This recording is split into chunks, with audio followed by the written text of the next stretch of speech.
Hello and warm welcome. I hope all of you are fine. आज हम फिर से एक और इम्पॉर्टेंट टॉपिक डिस्कस करने जा रहे हैं from the evolution of geographical thought. ये लेक्चर नंबर 4 इस सीरीज का रहेगा। आज हम डिस्कस करेंगे geographical concepts of ancient India. अगर हम देखेंगे जो एंशिएंट जियोग्राफिकल कंसेप्ट्स जो है इनकी एक लॉन्ग हिस्ट्री है and they date back to early Vedic civilisation. हमारे पास कुछ टेक्सचुअल सोर्सेज है जिनसे हमें एंशिएंट जियोग्राफिकल कंसेप्ट्स के रिलेटेड इंफॉर्मेशन मिलती है। उनमें से Vedas, epics of Ramayana and Mahabharata, Buddhist Jain literature और Puranas they are the main sources of ancient geographical concepts. एटेरिया ब्राह्मणा जो बुक है ये बुक हमें रीजनल जियोग्राफी ऑफ इंडिया के रिलेटेड इंफॉर्मेशन देती है। सतपथा ब्राह्मणा हमें ब्रांचेस ऑफ जियोग्राफी के रिलेटेड इंफॉर्मेशन देती है और महाभारता को एनसाइक्लोपीडिया ऑफ जियोग्राफिकल नॉलेज कहा जाता है। भुवन कोसा में क्लाइमेटोलॉजी और मेटेरोलॉजी को डिस्कस किया गया है और पद्मा पुराणास में भूगोल, खगोल और ज्योतिषिक्रा के दरमियान एक डिफरेंस की गई है। एंशिएंट इंडिया में भूगोल जियोग्राफी को कहा जाता था, खगोल साइंस ऑफ स्पेस को कहा जाता था और ज्योतिषिक्रा एस्ट्रोलॉजी के लिए यूज की जाती थी। उसके बाद एक इम्पॉर्टेंट बुक जो आर्यभट्टा ने लिखी, उस बुक का नाम था सूर्य सिद्धांता। इस बुक में कंसेप्ट ऑफ भूगोल आ गया, यानी कि कंसेप्ट ऑफ अर्थ आ गया। भूगोल टर्म फर्स्ट टाइम इंट्रोड्यूस हुई सूर्य सिद्धांता में। ये एक इम्पॉर्टेंट पॉइंट है कि कभी कभी पूछा जाता है कि किस बुक में फर्स्ट टाइम भूगोल टर्म की इंट्रोडक्शन हुई, तो भूगोल स्टैंड्स फॉर अर्थ। सो इसमें फर्स्ट टाइम जो ये डेफिनेशन यूज की गई अर्थ की वो सूर्य सिद्धांता में यूज की गई। इस बुक में अर्थ को डिफाइन किया गया as a spherical in shape. So this book linked astronomy with geography और इस बुक में planetary motion like revolution and rotation और डायमेंशंस ऑफ अर्थ को डिस्कस किया गया है। सो ये इम्पॉर्टेंट है। सूर्य सिद्धांता जो बुक है इसमें पहली बार भूगोल टर्म को इंट्रोड्यूस किया गया। इसमें अर्थ को डिफाइन किया गया that earth has a spherical shape और इस बुक में एस्ट्रोनॉमी और जियोग्राफी को आपस में लिंक किया गया और इस बुक में planetary motion like revolution and rotation और dimensions of earth like earth's radius, earth's diameter, polar diameter as well as equatorial diameter को डिस्कस किया गया। अगर हम कॉस्मोलॉजी और यूनिवर्स के रिलेटेड देखेंगे, so cosmology you know is the study of origin of universe. So universe को ancient geography में ब्रह्मांड कहा जाता था। So universe has been described as ब्रह्मांड in ancient geography। ये important point है और इसको डिवाइड किया गया था 7 अपर लेयर्स जिनको लोकास कहा जाता था और 7 इंटरनल लेयर्स में जिनको पटालास कहा जाता था। तो शॉर्ट में यूनिवर्स वाज नोन एज ब्रह्मांड इन ancient geography and it was divided into 7 upper layers known as lokas and 7 internal layers known as patalas. So as far the origin of universe is concerned, वैदिक और पुराणिक cosmology में universe को discuss किया, universe के origin को 4 headings में discuss किया गया है। यानी कि यूनिवर्स की जो फॉर्मेशन हुई है वो 4 प्रोसेस से हुई है। एक को हम आर्टिस्टिक ऑरिजिन कहते हैं, दूसरे को मैकेनिकल ऑरिजिन कहते हैं, तीसरे को इंस्ट्रूमेंटल और चौथे को फिलॉसफिकल ऑरिजिन कहते हैं। ये भी क्वेश्चन बहुत बार पूछा गया है कि which one of the following is not the और which one of the following does not deal with the origin of universe. ये तीन दिए हो, एक डिफरेंट दिया था वहाँ पे, केमिकल ऑरिजिन दिया गया था वहाँ पे, सो वहाँ पे एलिमिनेट करना था केमिकल ऑरिजिन को।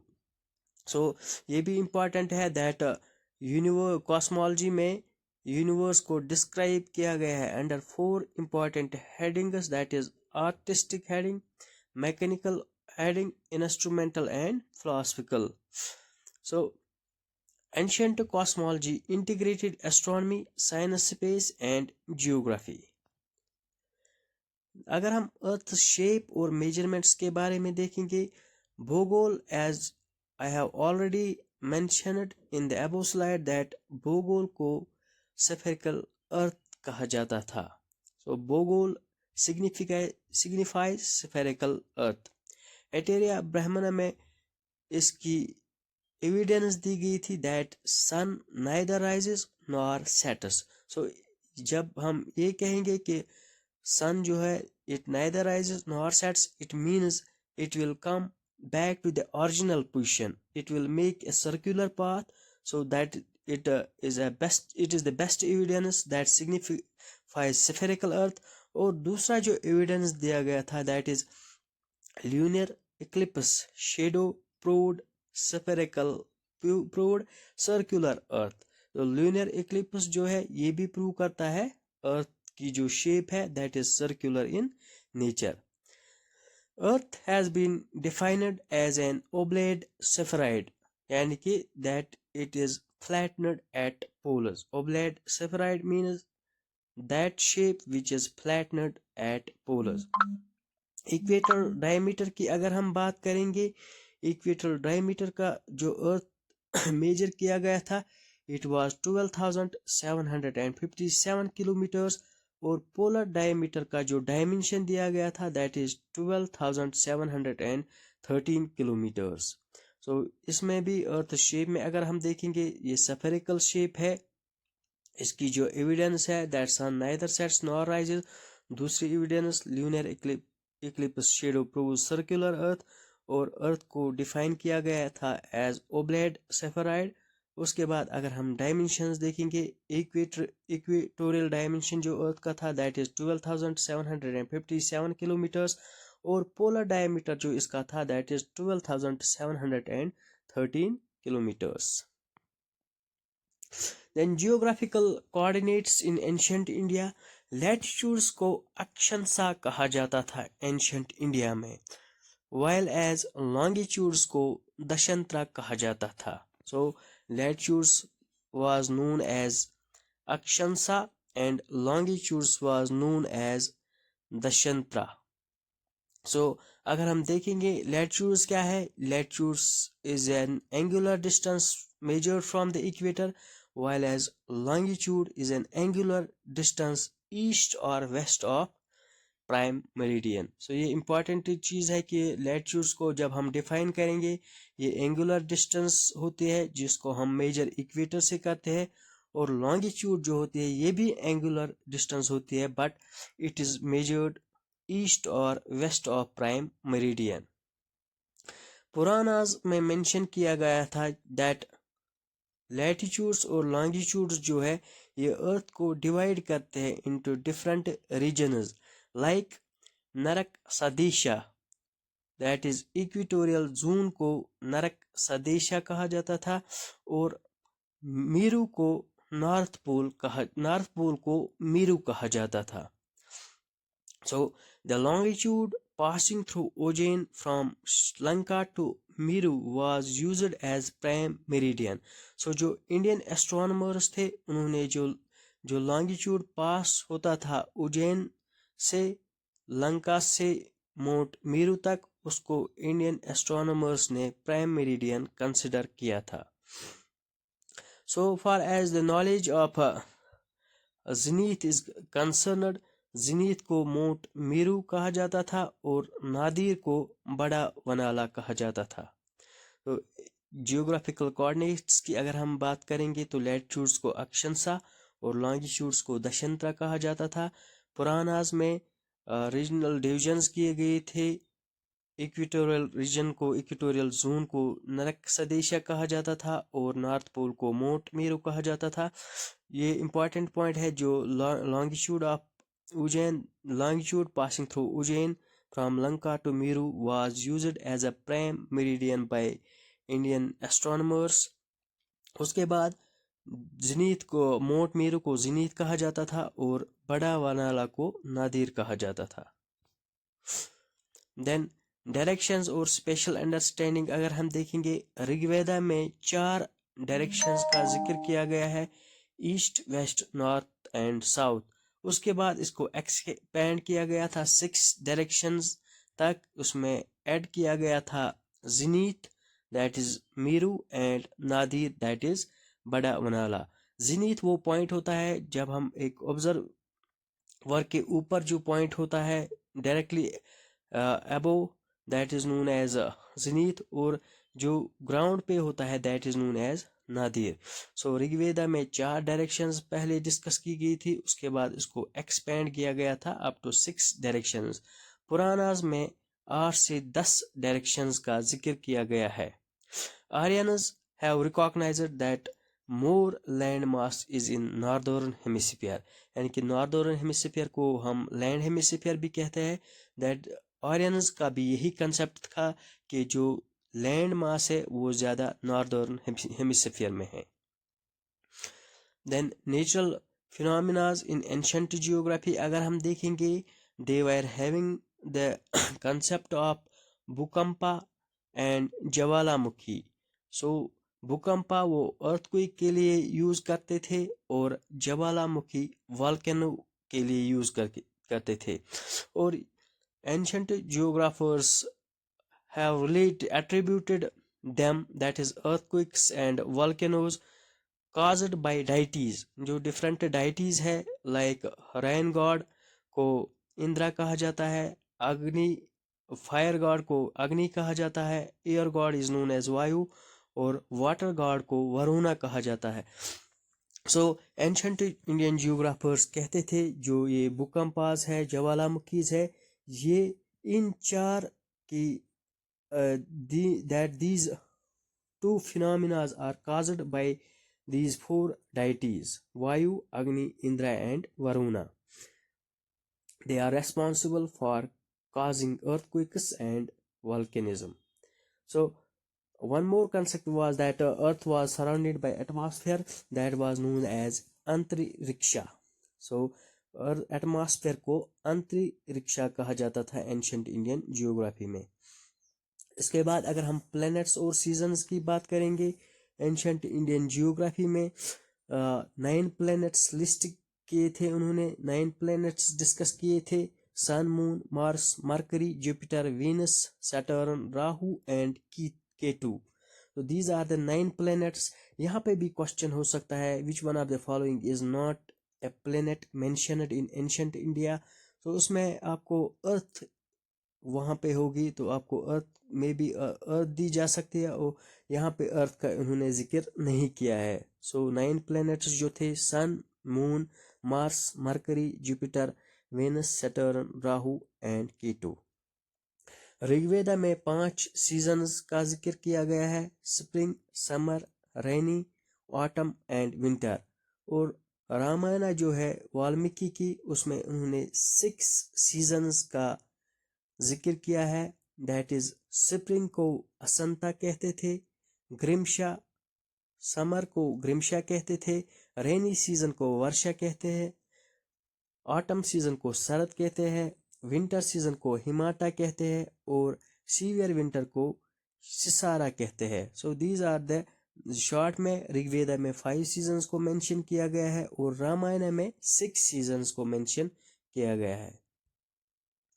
उसके बाद पौराणिक जियोग्राफी में वर्ल्ड को डिवाइड किया गया था 7 द्वीपाज में। द्वीपाज यानी कि 7 कॉन्टिनेंट्स में डिवाइड किया गया था वर्ल्ड को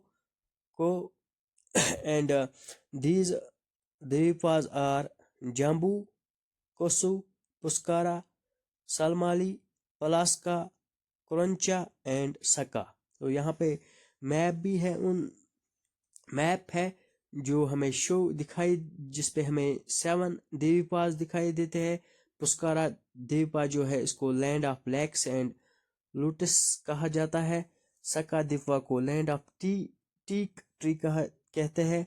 जाम्बू द्वीपा को land of rose Apple tree कहते हैं। उसके बाद कुंचा द्वीपा को लैंड ऑफ 1000 स्ट्रीम्स कहते हैं। पलास्का द्वीपा को लैंड ऑफ फिग ट्री कहते हैं।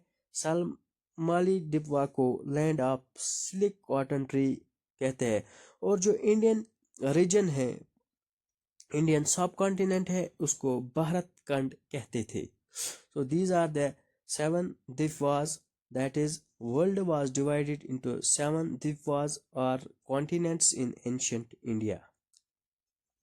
उसके बाद अगर हम देखेंगे major contributions of ancient Indian geographers, उसमें फर्स्ट वन इज आर्यभट्टा।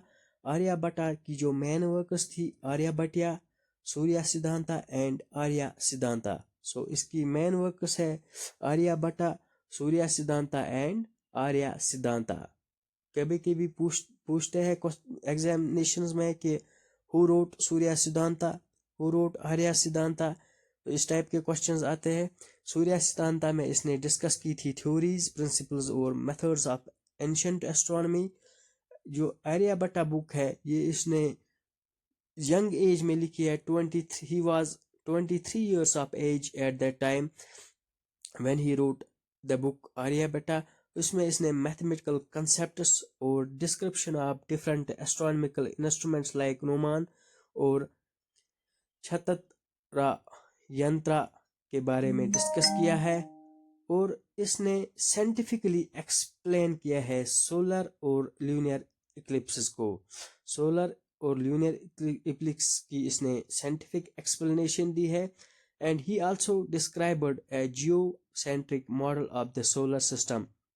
और इसने जो ऑर्डर ऑफ प्लैनेट्स दिया था, दैट इज फर्स्ट नंबर पे अर्थ है, उसके बाद Moon, Mercury, Venus, Sun, Mars, Jupiter, Saturn and asterisms. So he also believed in geocentric model.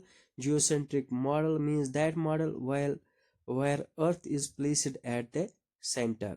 So Aryabhata की कंट्रीब्यूशंस आपको याद रखनी है। इसने कौन कौन सी बुक लिखी है, सूर्य सिद्धांता किसके साथ डील करती है, आर्यभट्टा किसके साथ डील करती है, और इसके बारे में उसका क्या कंसेप्ट था about solar system. So he believed in geocentric model. Geocentric model वो होता है जहां पे earth is considered as the centre of solar system. उसके बाद एक और एंशिएंट जियोग्राफर था whose name was Varaha Mihira. तो इसकी जो मेजर वर्क्स है that is Pancha Siddhantika and Brihat Samhita. So these are the two major works of Varaha Mahira. He combined astronomy and mathematical geography. और इसने he linked eclipses in specific months with climatic predictions. यानी कि इसने कहा था कि अगर eclipse दिसंबर में होगा it will create famine, अगर अप्रैल और मई में होगा it is related to good rainfall, और अगर eclipses मार्च और जून में होंगे दैट इज हाईली इनऑस्पिशियस, उसमें severe rainfall, severe drought conditions होती है। तो शॉर्ट में इसने इक्लिप्सेस को लिंक किया था क्लाइमेटिक प्रेडिक्शंस के साथ। दिसंबर में अगर इक्लिप्सेस होंगे इट विल क्रिएट फेमाइन, अप्रैल मई में अगर होंगे it will create good rainfall, और अगर इक्लिप्सेस मार्च और जून में होंगे it will be deemed as inauspicious, that is severe rainfall and drought. He gave insights on rainfall, clouds formation and earthquakes, and के rainfall, cloud formation और earthquakes को इसने discuss किया है। Then we have Brahmagupta. Brahmagupta की जो important texts है, important works है, that is खड़क्याका, that is the practical text, और Brahma सपुता Siddhanta, that is theoretical book, theoretical treatise on mathematics and astronomy. So he was the first to formalize rules for zero and negative numbers, rules for calculating zero and negative numbers. He has given advanced solutions in algebra and geometry, और इसने astronomical tables को improve किया है. सो इसकी दो main books को आपको याद रखना है, दैट इज खड़क्य का, that is the practical text, और दूसरा जो बुक है इसका ब्रह्मा सुपुता सदिनता. सो ये थ्योरेटिकल बुक है मैथमेटिक्स और एस्ट्रोनॉमी की.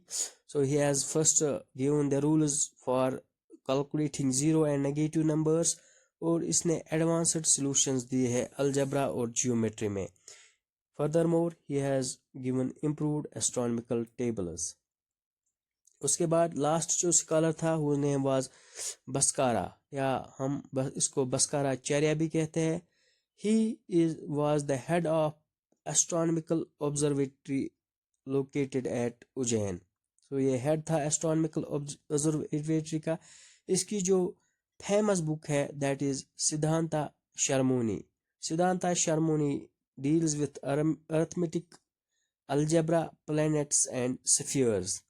उसने एटमॉस्फेरिक थिकनेस एस्टिमेट की है, दैट इज 12 योजनाज. अगर हम इसको देखेंगे दैट इज 154 किलोमीटर्स. One योजना is approximately equal to 13 kilometers. So इसने estimate की थी atmosphere की thickness, that is 12 योजनाज or 154 kilometers. He has developed differential calculus concepts before Newton. Newton से पहले इसने differential calculus concepts discuss किए हैं, and he has explained planetary motions mathematically. Planetary motions को इसने मैथमेटिकली एक्सप्लेन किया है. उसके बाद अगर हम सम ऑफ द इम्पॉर्टेंट रिवर्स की बात करेंगे, सो इनको ऋग्वेदा में डिस्कस किया गया था. तो एग्जामिनर यही क्वेश्चन पूछता है, सतलुज को एंशंट इंडिया में क्या कहते थे? सतलुज को सतुद्रा, इस तरह रवि को परसुनी, चिनाब को एक्सनी, जहलिम को वितास्ता, अपर इंडस को अर्जिकिया, सावन को सुसामा और इंडस को सिंधु कहते थे ऋग्वेदा में. तो ये नाम आपको याद रखने हैं क्योंकि इसमें से कभी कभी मैच द फॉलोइंग या मल्टीपल चॉइस क्वेश्चंस आ सकते हैं. Indus river system formed core of वैदिक सिविलाइजेशन. जो इंडस रिवर सिस्टम है इसको कोर ऑफ वैदिक सिविलाइजेशन कहा जाता था. देन इम्पॉर्टेंट मॉडर्न वर्क्स जो हमें डिस्कस करती है अबाउट एंशंट जियोग्राफिकल बुक्स, जिनमें डिस्कस की गई है जियोग्राफिकल कंसेप्ट्स डिस्कस की गई है. That is first one is geography of Puranas, ये SM अली ने लिखी है. Geographical concepts in ancient India, Dubey ने लिखी है. कनिगम्स एंशंट जियोग्राफी, मजुमदार ने लिखी है. So these modern works analyse ancient geographical texts scientifically. So ये 3 बुक्स भी आपको याद रखनी है, इनसे भी क्वेश्चंस पूछे जा सकते हैं. So this is all about the ancient geographical concepts. तो ये हमने एक एक करके डिस्कस किया. इसमें हमने डिफरेंट कंसेप्ट्स डिस्कस किए, like concepts related to Surya Siddhanta, universe के बारे में, अर्थ शेप, जियोग्राफिकल कोऑर्डिनेट्स के रिलेटेड, डायरेक्शंस और स्पेशल अंडरस्टैंडिंग. इसमें अर्थक्वेक्स और वॉल्केनोज के रिलेटेड हमने डिस्कस किया, प्लैनेट्स और सीजन्स के रिलेटेड डिस्कस किया. देन 7 दिव्यवास के बारे में हमने डिस्कस किया. उसके बाद हमने major contributions of ancient geographers discuss की. और यहाँ पे एक और क्वेश्चन भी पूछते हैं कभी कि arrange the following ancient geographers in chronological order.